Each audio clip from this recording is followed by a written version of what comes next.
Welcome. My name is James Barber. I'm your Oregon Cash Flow Pro. I'm going to be answering a question today.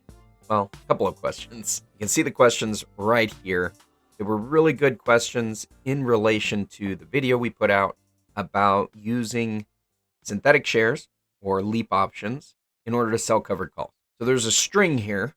Somebody said their question would be, what's your plan if NVIDIA drops to $100 per share? Are you still selling the weekly options at 30 Delta and rolling if it goes above your strike? Now, these answers are going to kind of get into the weeds of options, but if you're going to be doing this kind of stuff and you really want to be good at it, it helps to know these answers. So my first answer here said, it all depends. I don't just always choose the 30 Delta. I try to look at resistance levels and aim for a strike price that will be just outside of where I think it will move. If that's not possible, or the price jumps past my call strike, misspelled that, I expect to be rolling out and up until we catch back up. I'll be doing videos each week detailing how we adjust. So I will be doing videos on these leap options that we're selling covered calls on, showing you how I'm managing this position. NVIDIA's going to be a good stock for doing this too, because I guarantee you at some point, it's going to run up past my strike price. And that is when this type of strategy becomes a little bit challenging. I'm going to dig into more of that with the answer to the next question, because the follow-up question here I thought was really good and warranted making a video on this, because I'm sure some other of you folks have this same question, or you're going to find yourself in the same situation. So the response to this from somebody else said their questions. Hypothetically speaking, what happens when a covered call is assigned when backed with synthetic shares? He understands what happens when you own the stock outright. He just really wants to understand all scenarios, even if I never let it happen. That is a great question and a really good one if you're going to use synthetic shares. And I should have addressed this maybe in our original video so that some of you guys don't just hop into this and find yourself in this situation and don't know what to do. But that's also why I say this is not specific financial advice for you to do this. It's so that you can follow along and learn about this stuff. It's impossible for me to cover everything that you need to know about options, buying and selling in one short video. And then the next question was, why not just sell at the money or even in the money for max premium and then roll as you were going to do anyway if needs be? So these are kind of tied together, but we're going to jump into this. I'm going to try to give you concrete examples as to how this works. Let's start with the first one. What happens when a covered call is assigned when backed with synthetic shares? It depends on your brokerage and how much money you have in your account. What will probably happen is they're going to exercise your long call option. You're going to be buying the shares at that price, and then they're going to sell them to the person who exercised their covered call. That's essentially what's going to happen. So in the case of NVIDIA, we sold the 85 strike. Now I paid $5,400 for that. We sold the 130. If somebody exercises that 130 option, I have to sell them NVIDIA shares at $130.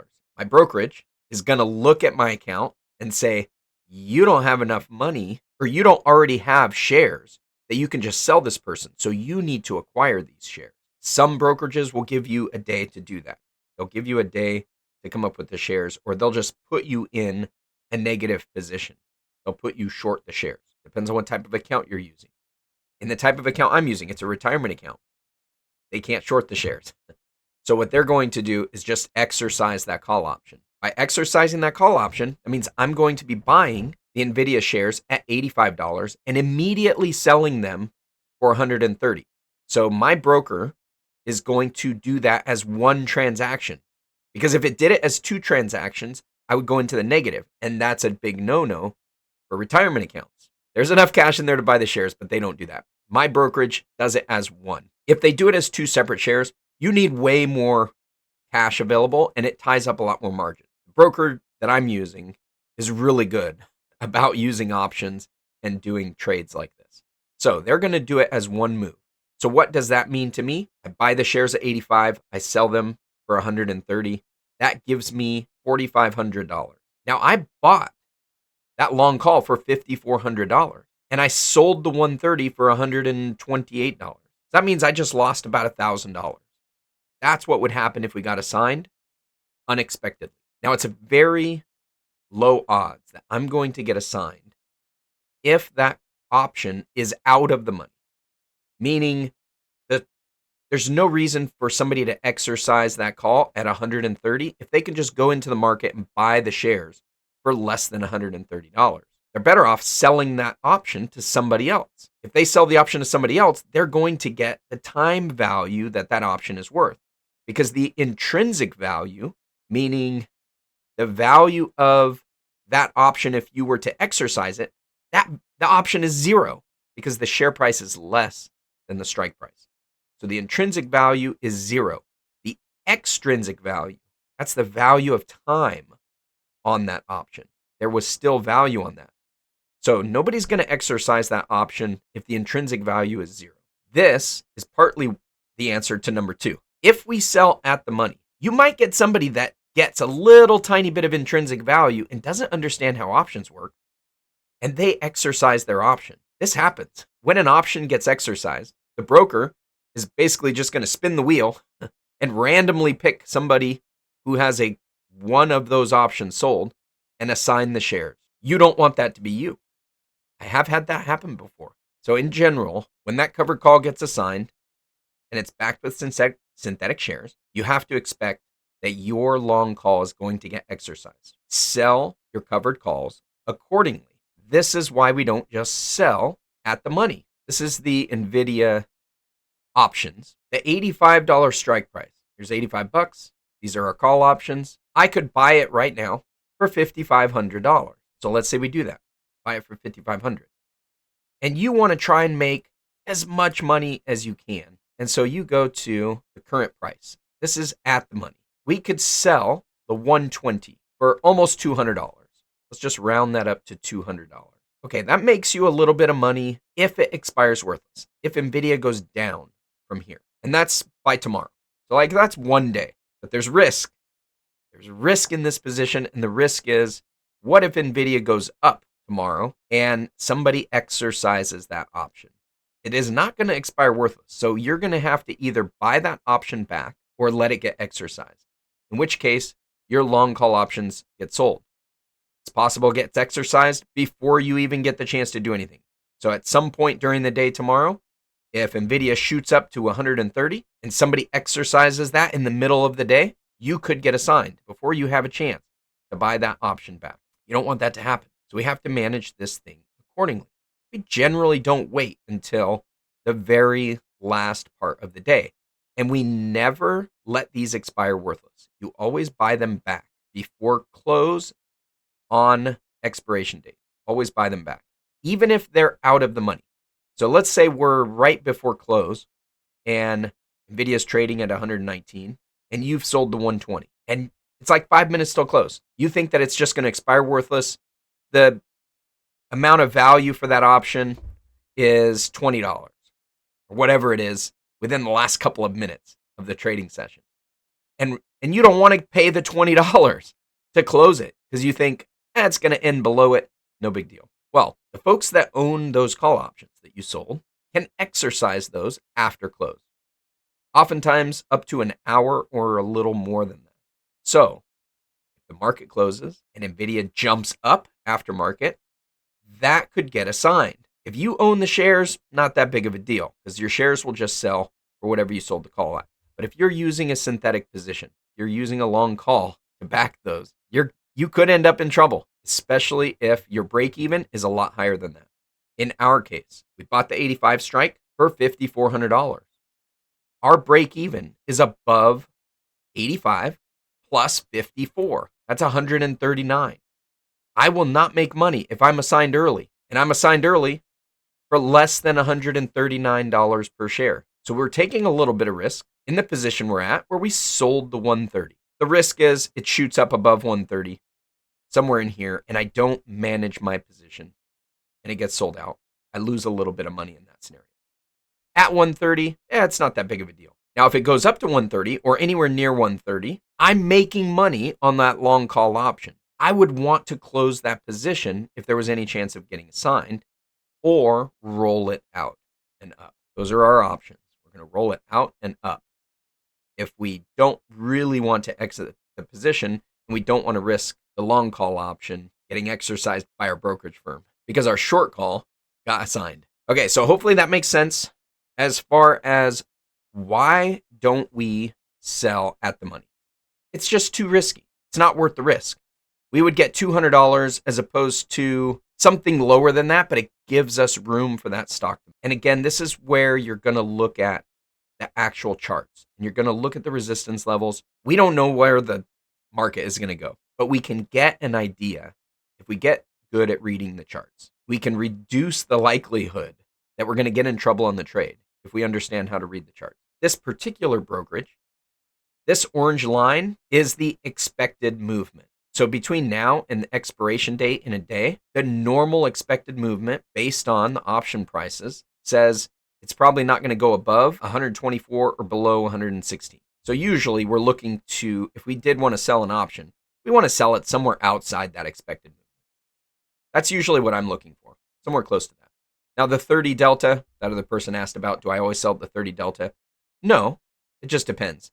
This does get us close to the full movement, but it doesn't quite get us there. And nvda moves pretty quickly. I'm not going to sell this option today anyways, but we are getting close to closing this position. We're at 130. We're getting close to closing this position and selling another one for next week. We're going to do that tomorrow. So let's look at next week. Next week, here is the potential movement. 129, 130 on the upside, 110 on the downside. If we were to sell at the money, it's $500. But what's the risk? The risk is nvda jumps up, call gets exercised, and I have to sell my shares. Or my long call gets exercised. And I sold that for 5,400. I get 500 here, so I'm out 4,900. But I'm selling these at 120, which is only $3,500. That means I lose about $1,500 in that scenario. It doesn't make sense for me to sell the 120, even though I get $500. It's a lot safer if I sell it way down here. I can get $168.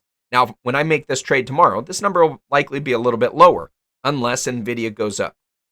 If nvda goes up tomorrow, these numbers will go up. But if I sold the 130 for 168 and nvda jumps way up and I get exercised early, remember at 130, I'm out $4,500 if my long call option gets exercised, but I made $168. Instead of being out about $1,500, I would only lose like $900 in that scenario. So it's a lot less risky. Now, what's the percent that we're talking here? I'm selling these every single week. I don't need to make $500 in a week. $500 is 10% return on the $5,000 I spent on that long call option. If I were to do that every single week, that's a 520% return over the course of a year. Certainly, if you think of an investment option that gives you a 520% return, you better be thinking there's risk involved in that. And while that might be okay to take once in a while, this is a lot less risky. In this scenario, at 168, that's about a 3% return in 1 week. If we annualize that, that's over 150%. That's really good. That certainly beats the market. And it's why we engage in these things. So it's a really good return on the money. We don't have to make $500 selling each week. We're trying to establish a safe position of using these options. One thing I like to say is with options, it's very easy to try and time the market, hop in and out of a trade that's very volatile, and you can make 10% on an option trade in 5 minutes. That's very alluring. But how about making 10% over the course of a month? You're not making it as quickly, but that's still a really good return in 1 month, and we can do it much safer. There's a lot less risk involved. There's a lot of risk if you're going to engage in an option trade that's going to give you 10% in 5 minutes, because that stock moves fast. And if you guess wrong and it moves the other direction, you might lose 10% in 5 minutes or more. In fact, you could lose quite a bit more depending on how you manage your trade. So this is a lot safer and it's easier to manage. This is why we're engaging in this. It's very easy with options to make money slowly. It's a lot harder to make money quickly, just because you have to be a very disciplined trader, stick to your rules if the trade goes against you, because you can lose very quickly. if you're trying to make money quickly with options. But making money slowly with options is so easy. It's almost too easy. But the hard part is the lure of making the money quickly. The lure of making the money quickly will often cause you to, instead of consider, how much room do I want to give it to move? Instead, you might be thinking, well, I want to make more money than that. And if you're thinking in terms of the money you're making instead of the risk, you're probably going to get in trouble. It's all about risk to reward. This is a really good risk to reward down here because we're outside of the expected movement. I hope you get that lesson. Let's move on to the next part. And the next part is, I'm just going to roll it anyways. Why would I not sell closer to the money or at the money if I'm going to roll it anyways? Beyond the risk of assignment. Let's go back to tomorrow's expiration. And let's say I had sold the 115 earlier this week. Or let's say I sold the 110 earlier this week because the stock price wasn't below that, but let's say it was below that. And I sold the 110 and now the stock price shot up. And for me to buy back the 110, it's going to cost me $1,000. And let's say it doesn't make sense for me to buy it back at $1,000 or to let it get exercised because I'm in a long position. I do not want this to get exercised because I'm going to lose money in this situation. Okay. So to just get out of the trade, I have to pay $1,000. This is up at 119. If I want to get out of this trade with a roll, we're going to go buy this back. I need to make this a little smaller so you can see what's happening down here. This is us buying this back. And then let's go to the next week. What can I sell that gets me $1,000? We have the 110 that we owe. Okay. We got to buy the 110. So if I just roll it out directly sideways, I'll just take it from the 110 this week and do it to the 110 next week. Okay. This is just a simple roll straight across and I can earn a credit. So here at the 110, if we just roll straight across, we get a credit of $158. That might be your best play, but we do run the risk of getting assigned. So what happens if we roll it up $1? This is where we talk about roll it out 1 week and up in strike price. We roll it up in strike price by $1. Now our credit, instead of 158, our credit's 77. We just gave up about $80, but we gained $100 in equity on the position. Now this $100 is unrealized. In this situation, if I get that credit, that's realized gains. Unrealized versus realized. We're pushing it out and up with the expectation that we're going to maintain those unrealized gains potentially. Now, if we go one more strike price, we go to the 112. It's not necessarily a credit. It looks like it's almost even. You could maybe get a little bit of credit. Usually when you're doing a roll like this, the price that you pick it up at is going to be near the mid, one way or the other. I always try and get it near the mid, one way or the other. You're not going to get it on the high side. And if you do a market order, it's going to fill somewhere down near the natural. So I could roll it up 2 strikes and definitely get away with paying $10 or $15 to do that roll, which puts me in a $200 better position. If I'm in a very long position, like we are in with our leap, I want to hold that leap for 2 years, and I want to sell calls every week to make money. I want to roll this up to somewhere where I'm going to get a credit because that's money that goes into my account that will offset the cost of that option. If I rolled it all the way up, let's say I rolled it up to a point where I didn't have to worry about getting assigned. So let's say we roll it up to the 120. I just got a position that's $1,000 better because if I get exercised, I'm going to get $120 per share instead of $110. So I got $1,000 better. But what does it cost me? I'm going to have to pay almost $500 for that position. Well, you might rather have that 120 position. That might make more sense depending on what you think the stock is going to do. But the risk you run if you do this and you end up paying more for this, the risk is what happens if the stock drops all the way back down to 110. If the stock drops all the way back down to 110, I just paid $500 to end up in this position, and this is going to expire worthless. I didn't make any money for that. And that $500 is going to go against whatever I sold in previous weeks to try to make some money to offset my long position. Basically, the net on my long position just went up by $500. So the $5,400 I spent on that long call option that expires 2 years from now, essentially I would have a basis of 5,900 by putting myself in this position. So that's the risk. If you roll out and you don't get a credit, the risk is the stock price can go down. At some point, I'm willing to take some risk that my long call gets assigned. So if the stock price does shoot up beyond where we sold a strike, I will take some risk and ride it out for a few days. I will not wait till the day of expiration because the odds of getting assigned get much, much better when you're deep in the money. We don't really want this to be deep in the money. Certainly not deep in the money, down at a point where I'm going to lose quite a bit of money if everything gets assigned. Let's say we're 3 months from now and the stock is trading up at 150 and I'm stuck in a position selling calls at the 135. Well, you remember what my break even is. My break even is 139. Well, if we're 3 months from now and every week between now and then I made $120, that's over $1,200. I'm not going to lose money on the overall trade if I get assigned at that point at 135. Plus, the odds of me getting assigned at 135 are still fairly low if it's early in the week, if we're not in the final couple days of expiration. And I'm going to keep rolling it. I'm going to keep rolling it straight sideways or out and up. And if you wait until 2 days till expiration, 1 day till expiration, you don't want to wait till the day of if you can help it. There's almost always going to be a credit. So let's see how deep in the money we can get a credit. Right now, we're 1 day till expiration. NVIDIA is at 119. So let's go up to the $100 strike price. This is pretty deep in the money right now for 1 day till expiration. Right now, if I had sold a call at 100, I could buy it back for $19.85. If I needed to roll that out the next week, the 100 strike price, look at that. I can make almost $100 if I roll it straight sideways. Now, if I try to roll it up $1, I don't make any money. Let me get rid of this at the bottom. And let's actually add these in here so you can see the numbers. $100. If I had sold it, I got to buy it back. And the very next week, we're going to sell that one. We get a credit. Man, it's not $100. It's closer to $100 if it's best case scenario. But if I do a market order, it's going to be $35. I'm probably going to be able to get it somewhere near $50. $50 is better than nothing.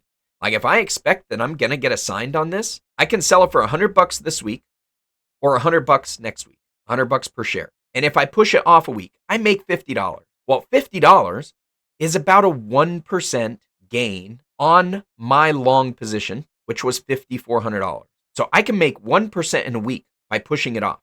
Annualized, that's a 52% return. I would probably do that all day long. It's a guaranteed annualized 50% return, but I get that $50 in my pocket. So that's if we're at $100, which is $20 in the money.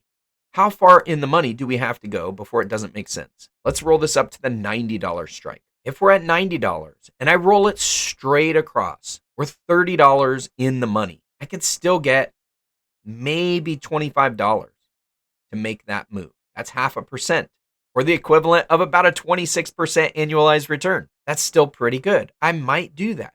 It depends on if I need that collateral to go do something else. We might just let it exercise and get out of the position. Or I might just close this position and close the other position separately. Generally, we don't want to let things exercise. We don't get the advantage of the extrinsic value of that long call option if it gets exercised. So we always want to take action first before it gets exercised. If I'm in this position, if I decide it's not worth it to stay in this trade and risk getting assigned at this position, then I just close this by paying the value here, and then I close my long option. Because if I close my long option, there's value in that long option right now, today. But if it gets assigned, I lose the extrinsic value. Let's look at the option that I'm in right now. I just changed this column to tell me what is the extrinsic value of that option. Well, right now, the extrinsic value is $2,000. If this option were to get assigned, I'm going to lose $2,000 in extrinsic value. Remember, extrinsic is time value. So we always would rather just close our position if we're able to do that, rather than have it get assigned. When we're dealing with options and there is extrinsic value. We go back to this one.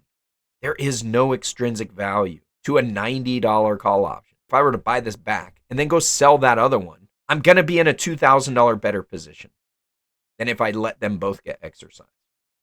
That would be worst case scenario, is they both get exercised. So hopefully that makes sense. And I put the fear of God in you. Don't let these get exercised. That is why we don't sell at the money or in the money when we're using synthetic shares. If you're just sitting on shares themselves, that doesn't carry the same risk. Your shares have no extrinsic value. You're either going to make money or not make money based on your original position. One final thing to leave you with. We are tracking these trades. I have a spreadsheet. This is my NVIDIA. I actually have some other leaps open. I haven't done videos on this, but I do have them in the spreadsheet. We've got AI, GME, and Bros. These ones are calls against long call options. Well, with Bros, I'm actually doing the same thing, but against a put option. So I have a long put expiring in a couple years, and I'm selling puts in the meantime. You can see I added a column here. We've got our annualized profit based on the call that we sold. What is that annualized? If I get that every single week, that's an 88% return against the cost of that long call. This is on GME. This is on AI, 93% return. If I can sell this at $28 every week. Now we did roll this today. Bought back for $3, sold that for $29. So we have a net of $26 for this week. We did roll it. So we're tracking all of this stuff down. If you're interested in following along on that, subscribe, look for these videos. Otherwise, you can become a channel member. Link is in the description.